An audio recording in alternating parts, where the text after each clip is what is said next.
안녕하세요. 성남에 사는 68세 현승현입니다.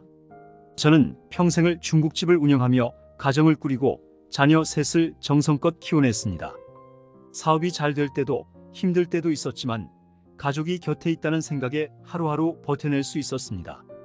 그러나 이제 은퇴를 하고 아내와 함께 평화로운 노년을 기대하던 찰나 생각지도 못한 시련을 맞이하게 되었습니다.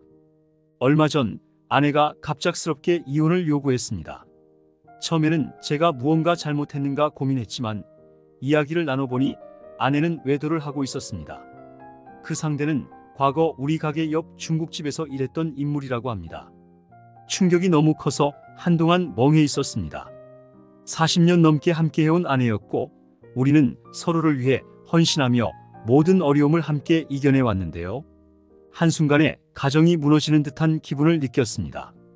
이 상황을 자식들에게도 털어놓았고 모두 함께 가정을 지키기 위해 노력해보자고 마음을 모았지만 아내의 결심은 단단했습니다.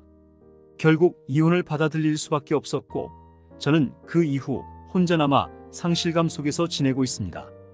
오늘 이 시간에는 평생을 헌신하며 가정을 지켜왔던 저의 이야기를 나누려 합니다.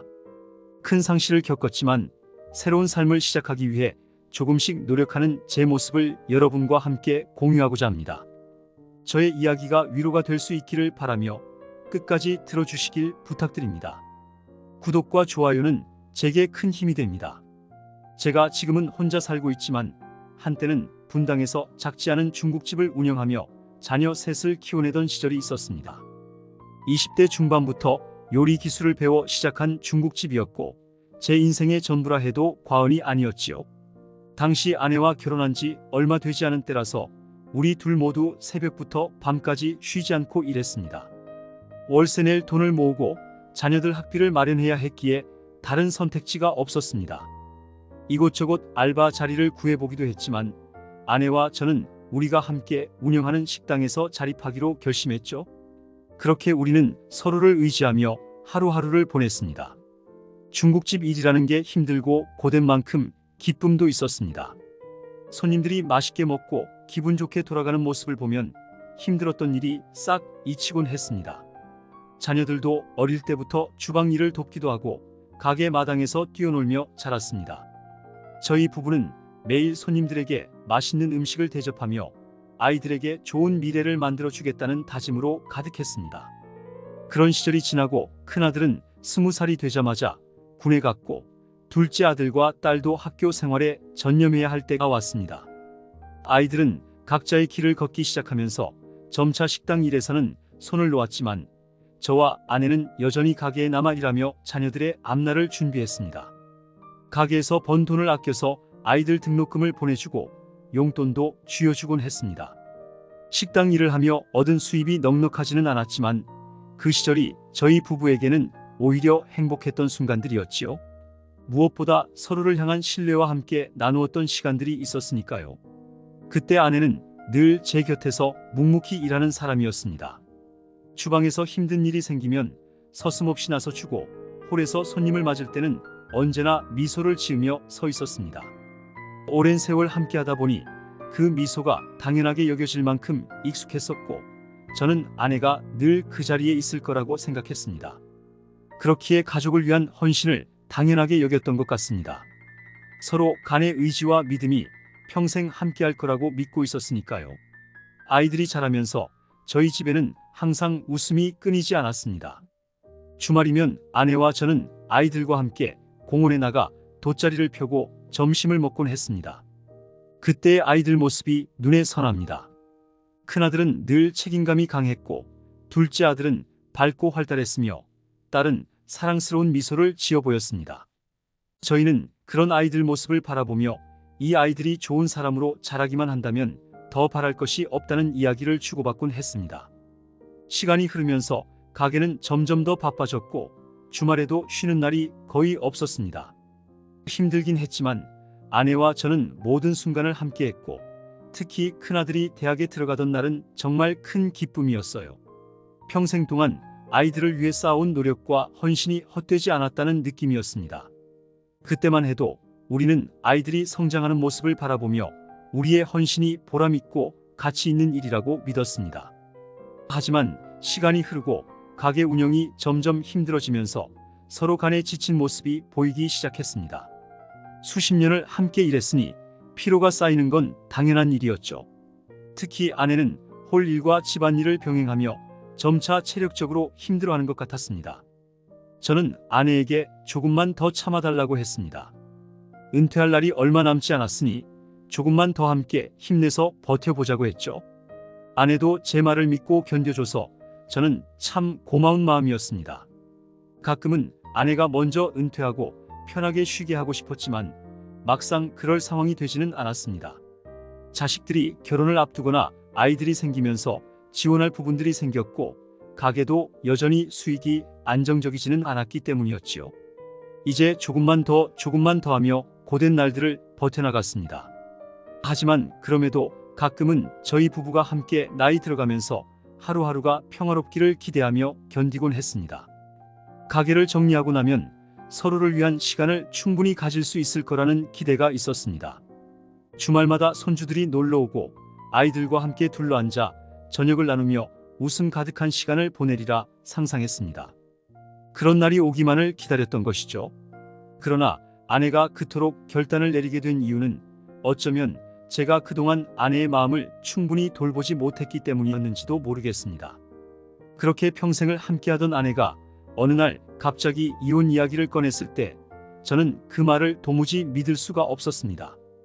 그날도 아침부터 가게 청소와 준비로 바빴는데 아내가 차분한 목소리로 이야기하더군요. 당신 우리 이제 그만하자. 더 이상 같이 살 수가 없어. 라는 아내의 말을 듣는 순간적으로 귀를 의심했습니다.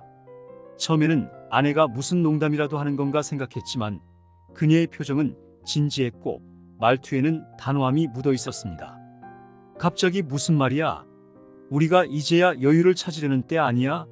라고 묻자 아내는 한숨을 깊게 쉬며 그동안 저에게 말하지 못한 이야기를 털어놓았습니다. 아내가 외도를 하고 있다는 사실을, 그것도 우리 가게 근처 중국집에서 일했던 인물과 관계를 맺어온 지 꽤 되었다는 사실을 말입니다. 그 순간 저의 머릿속은 하얗게 변했고 가슴속에서 알 수 없는 분노와 혼란이 몰려왔습니다. 정말 미쳤군. 우리가 어떻게 여기까지 왔는데 그런 짓을 할 수가 있어? 가족을 다 버릴 생각이야? 라고 소리쳤습니다. 하지만 아내는 고개를 숙인 채 미안해하지만 내 마음은 이미 떠났어. 지금까지 너무 참으며 살았던 거야. 조용히 말했습니다. 평생을 서로 의지하며 함께 해왔는데 이토록 허무하게 돌아설 수 있다는 사실에 가슴이 미어졌습니다. 이후 며칠간 저는 그 충격에서 헤어나올 수 없었습니다. 한동안 식사를 제대로 하지도 못하고 일에 집중할 수도 없었습니다. 아내가 대체 왜 그토록 결단을 내리게 되었는지 그동안 제가 눈치채지 못했던 부분이 많았던 것 같다는 생각이 들면서도 이렇게 큰 배신을 받아야 하는지 도무지 납득이 되지 않았습니다. 가게에서 손님들을 맞이하면서도 속으로는 한없이 무너져 내렸습니다. 한편 아내와의 이혼 문제를 아이들에게도 말해야 했습니다. 아내는 자식들에게도 상황을 설명하자고 했고 저는 가족 회의를 열었습니다. 큰아들은 부모의 상황을 이해하려고 애썼지만 혼란스러워 보였고 작은 아들은 아무 말도 하지 못한 채 고개를 숙이고 있었습니다. 딸은 엄마의 외도 사실에 크게 충격을 받았는지 처음에는 얼굴이 창백해졌다가 이내 왜 그렇게까지 해야 했어요? 정말 그렇게밖에 할 수 없었어요? 눈물을 글썽이며 묻더군요. 아빠, 그래도 가정을 지키는 게 중요하지 않아요? 어떻게든 엄마와 다시 시작할 방법을 찾아봐요. 큰아들이 말했습니다. 저 또한 가정을 지키고 싶은 마음이 간절했습니다. 이혼이 아닌 다른 방법이 없을까 하는 생각에 아내를 다시 설득해 보려고 노력했습니다. 하지만 아내는 굳은 결심을 품고 있었고 아이들에게도 그 마음을 굽히지 않았습니다. 그날 저녁 아내와 단둘이 앉아 이야기를 나누게 되었습니다. 당신, 우리 가족을 정말 이렇게 끝내야겠어? 한 번만 더 생각해봐. 평생을 함께 해온 우리잖아. 이렇게 끝낼 수 없어 라고 간절히 말했습니다. 그러나 아내는 저를 바라보며 당신도 내 마음을 알겠지? 나도 나 자신을 위해 살고 싶어. 그동안 내가 얼마나 지쳐왔는지 당신은 알기나 해. 라고 반문했습니다. 서로 간의 대화는 감정적으로 치닫기 시작했고 결국 저는 아내의 마음을 돌릴 수 없다는 사실을 받아들이게 되었습니다. 자식들에게는 여전히 이혼만큼은 막아보겠다는 말을 했지만 속으로는 아내와의 관계가 이미 끝났다는 불안감이 깊게 자리 잡기 시작했습니다. 가족들과 상의하면서 가정을 지켜보려 했지만 결국 아내의 결정은 변하지 않았고 법적 이혼 절차를 밟게 되었습니다. 아이들도 어쩔 수 없는 상황임을 받아들여야 했습니다. 제가 그렇게 많은 시간을 들여 이루어왔던 우리 가정이 한순간에 무너져 내리는 것 같아 마음이 무너졌습니다. 가게에서도 하루하루 무기력하게 일할 수밖에 없었고 어떤 것도 즐거워 보이지 않았습니다. 그렇게 해서 아내와의 긴 세월을 마무리 짓게 되었습니다. 이혼 후 혼자 남겨진 삶은 예상보다 훨씬 더 힘든 시간이었습니다. 평생을 함께 해온 아내가 사라지고 집에는 허전함만이 가득했습니다. 아내와 함께하던 일상들이 저를 더욱 외롭게 만들었고 주변 사람들도 모두 저를 걱정하는 눈으로 바라보곤 했습니다. 이혼 초기에는 가게 일에 몰두하면 그나마 마음이 나아질 줄 알았습니다. 하지만 아무리 바쁘게 움직여도 일 끝나고 집으로 돌아가는 발걸음이 무겁기만 했습니다.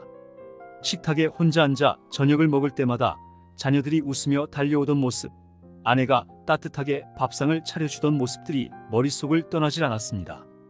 그럴 때면 마음속 깊은 곳에서 큰 허탈감이 밀려와 저도 모르게 한숨이 새어나왔습니다. 저는 이런 상황을 극복하고자 새로운 취미를 가져보려고 노력했습니다. 자녀들이 권유한 대로 운동을 시작해보기로 했죠. 동네 체육관에서 배드민턴을 배우기 시작했는데 처음에는 몸이 따라주지 않아 힘들었지만 배드민턴 동호회 사람들과 어울리다 보니 조금씩 활력을 되찾을 수 있었습니다. 특히 동갑내기인 김용혜 씨를 만나면서 서로의 삶을 이해하고 의지할 수 있는 새로운 친구가 생긴 것이 큰 힘이 되었습니다. 영혜 씨는 저와 비슷한 시기에 배우자와 사별하고 홀로 지내고 있었습니다. 저희는 같은 시기를 겪어온 만큼 서로의 감정에 공감할 수 있었습니다. 승현 씨, 혼자 지내다 보니 참 쓸쓸하고 막막하죠. 저도 처음에는 그랬어요. 하지만 조금씩 마음을 열다 보니 이렇게 좋은 사람들을 만나게 되더라고요라며 제게 웃으며 이야기해주던 모습이 떠오릅니다. 영애 씨와 이야기를 나누면서 저 역시 조금씩 마음의 문을 열 수 있었습니다. 그녀와 함께 배드민턴을 치고 운동 후에는 같이 커피를 마시며 소소한 이야기를 나누다 보니 외로움이 한결 덜해지는 것을 느낄 수 있었습니다. 하지만 이렇듯 마음을 다잡아가던 중에도 가끔씩 과거의 상처가 저를 괴롭혔습니다. 특히 아내가 손주들과의 만남을 원한다고 했을 때 복잡한 감정이 올라왔습니다. 처음에는 아내와의 관계가 이미 정리되었으니 자녀들과 손주들을 위해서라도 만나게 해줘야겠다고 생각했지만 막상 그 이야기를 들으니 쉽게 결정하기 어려웠습니다.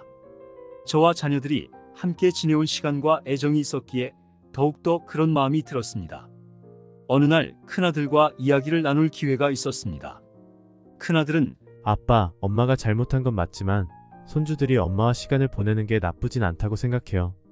저희를 위해서라도 엄마를 용서해 줄 수는 없을까요? 라고 말했습니다. 그 말을 듣는 순간 마음이 찢어지는 것 같았습니다. 이혼 후의 감정은 쉽게 아물지 않았고 자녀들 또한 그 아픔을 알고 있었을 텐데 가족을 위해 용서를 고민하는 모습을 보니 미안함과 안타까움이 밀려왔습니다. 결국 저는 아내가 손주들을 만나는 것을 허락하기로 했습니다. 저의 입장에서는 쉽지 않은 결정이었지만 손주들이 저희와 아내 모두에게 사랑받으며 자랄 수 있다면 그것만으로도 큰 위로가 될 거라고 생각했습니다. 이후 아내가 손주들과 만남을 가지는 모습을 바라보며 저도 조금씩 과거의 아픔을 내려놓고 앞으로 나아갈 결심을 다지게 되었습니다. 영애 씨와의 만남도 저에게 큰 도움이 되었습니다. 우리는 함께 운동하며 시간을 보내며 서로의 상처를 이해하고 위로할 수 있었습니다. 영애 씨는 늘 저에게 승현 씨, 이젠 우리 인생을 위해 살아가요. 남은 시간을 누군가를 위해 사는 것이 아니라 자기 자신을 위해 쓰는 것도 중요해요. 라고 조언해 주었습니다. 그녀의 따뜻한 말에 저도 조금씩 자기 자신을 위해 삶을 다시 시작할 용기를 얻기 시작했습니다. 그러던 어느 날 영애 씨와 이야기를 나누던 중 그녀가 저에게 우리의 아픔을 뒤로하고 새 출발을 할 수 있다면 얼마나 좋을까요? 라고 말했습니다. 그 말을 듣는 순간 저의 마음속에서도 새로운 시작에 대한 용기가 피어오르는 것을 느꼈습니다. 힘든 시간을 겪었지만 이제는 제가 저의 삶을 되찾고 행복한 인생을 살아갈 때가 되었다는 생각이 들었습니다. 이렇게 저는 상처 속에서 조금씩 나아가며 새로운 삶을 향해 걸어가기로 결심했습니다. 이제 아내와는 이혼을 했고 그와의 삶은 지난 시간으로 남겨두기로 했습니다. 모든 걸 내려놓고 새로운 삶을 시작하기까지는 쉽지 않았지만 돌이켜보니 이번 결정을 통해 제 인생에 또 다른 장이 열린 것 같습니다. 이혼 후 남겨진 삶이 초반에는 많이 혼란스럽고 고독했지만 시간이 지나면서 오히려 저 자신을 다시 돌아보게 되는 기회가 되었습니다. 배드민턴 모임에서 만난 김용혜 씨와는 친구로 시작했지만 서로의 상처를 이해하는 사이로 발전했습니다. 외롭고 힘든 시기에 그녀와 대화를 나누며 마음을 열 수 있었던 것이 저에게는 큰 위로가 되었습니다. 영애 씨와 함께 나이 들어가면서도 새롭게 무언가를 배워나가는 일에 기쁨을 느끼고 있습니다. 또 혼자가 되어 처음으로 자신만을 위한 취미를 갖고 건강과 마음을 돌보게 되면서 내 삶에도 아직 행복을 찾을 수 있구나 하는 깨달음이 생겼습니다. 그러던 어느 날 전 부인으로부터 연락이 왔습니다. 손주들과의 만남을 정기적으로 가지기를 바란다는 내용이었습니다. 처음에는 마음이 복잡했지만 큰아들과의 대화에서 느꼈던 자녀들을 위한 마음, 그리고 손주들이 더 넓은 사랑 안에서 자라게 하고 싶은 바람을 떠올리며 전 부인과의 교류를 허락하기로 결심했습니다. 손주들이 저와 아내를 모두 사랑하고 서로를 잃지 않길 바라는 마음으로 용서의 한 걸음을 내디뎠습니다. 한편 새로운 생활 속에서 저는 김용혜 씨와의 인연을 통해서도 큰 치유를 얻었습니다. 그녀와 함께하면서 제 삶에 여유가 생겼고 앞으로의 삶에서 서로를 지지하며 함께할 수 있다는 것이 저에게는 큰 기쁨이 되었습니다. 이제는 매일 아침을 기대하며 시작할 수 있고 배드민턴을 치며 얻는 건강과 활력이 저를 젊은 시절로 돌아가게 하는 느낌마저 듭니다.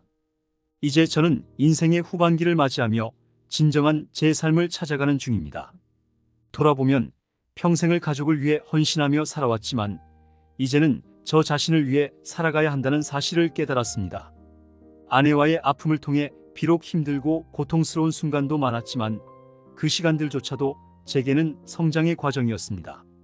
자녀들 또한 어른으로 성장해 서로를 이해하고 존중하는 모습을 보이면서 제가 이뤄낸 가정의 사랑과 헌신이 결코 헛되지 않았다는 생각이 듭니다. 여러분, 저의 이야기를 통해 삶의 굴곡 속에서도 희망을 잃지 않기를 바랍니다. 인생은 누구에게나 어려운 순간이 있지만 시간이 지나고 나면 그 모든 과정이 우리를 더 강하게 만드는 밑거름이 된다고 생각합니다. 이제 저는 제가 남은 시간 동안 저 자신을 위해 또 저를 소중히 여겨주는 이들을 위해 의미 있는 삶을 살기 위해 노력하고 있습니다. 혹시 비슷한 경험을 겪고 계신 분들이 계시다면 부디 스스로를 잃지 마시길 바랍니다. 우리에게 주어진 시간은 소중하며 언제든 새로운 시작을 맞이할 수 있는 기회가 있습니다. 저처럼 늦게나마 인생의 두 번째 장을 시작하시는 분들께 용기를 드리고 싶습니다. 이 사연을 들어주신 여러분도 소중한 자신을 위한 삶을 살기를 바랍니다. 구독과 좋아요는 저에게 큰 힘이 됩니다. 여러분의 격려와 응원의 댓글도 언제나 감사하게 받겠습니다.